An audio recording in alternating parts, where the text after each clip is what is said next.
Okay, what I want to basically show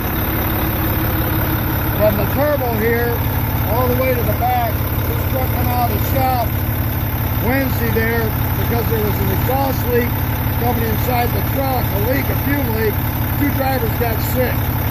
Now, they said, and I'll show later on in the video, the invoice that came from that shop stating they couldn't find anything wrong, which I stressed to them about 2 drivers getting sick inside this truck. All right, follow back down over here. Now, this is a 2015 Volvo.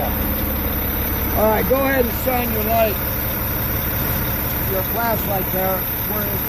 You can see it. You don't need it. Right there. Can you see the bubbles? All right, that's a leak. And the bubble shop over here, Gary said there was nothing wrong. Matter of fact, look at that hole right through the bottom right there.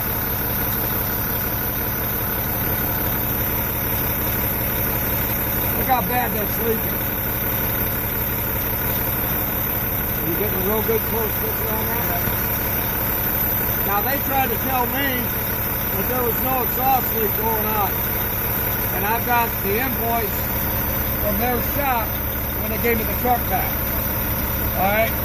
Now this truck's got to go back in because that's dangerous. That's the fumes that were coming inside the truck.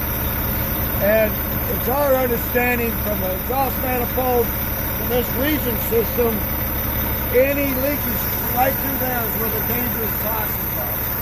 And I also tried to tell them to check out that accordion-like exhaust right there. And I'll spray it one more time.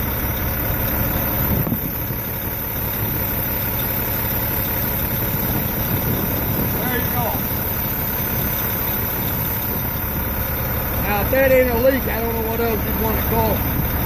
And that's what's been coming inside this truck.